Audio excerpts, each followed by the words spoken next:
The book I chose this week was Balloons Over Broadway, written by Melissa Sweet, illustrated by Rachel Newborn.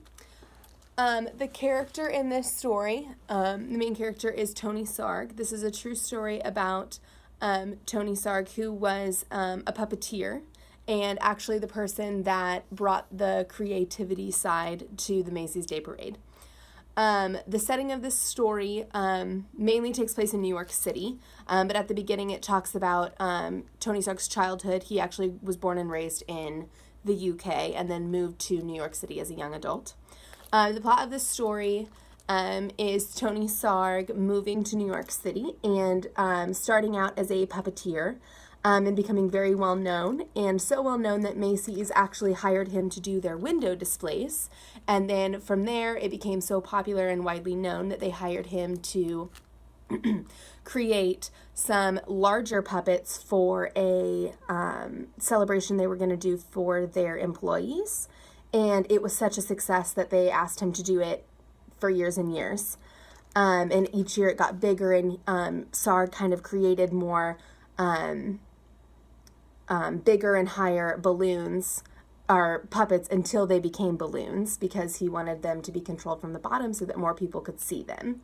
I think the theme of this story is being true to yourself.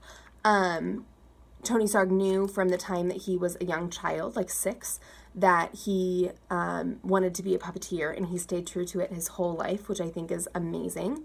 The illustrations in this book that Newborn did are amazing. She used collage, she used watercolor and a lot of different materials, she said from books and things like that to create the illustrations in this story. So she used collage to show the action of whatever Sarg was doing, and then she used the different materials to show the evolution of the puppets in the Macy's Day Show. I think that this book is an awesome book for kids. I think it would be a really creative book for lesson planning around Thanksgiving, because it's kind of a new take on, instead of just doing turkeys, you can make puppets and have them like put on a puppet show, things like that. So it's a good way to learn about the background of a cool historical event that is still taking place today, and then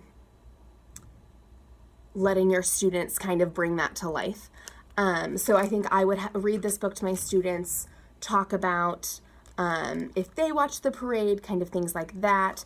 Let them watch the parade maybe from a long time ago and then a more current parade to show them the evolution of how it came to be, and then letting them make their own puppets so that they can kind of be their own Tony Sarg.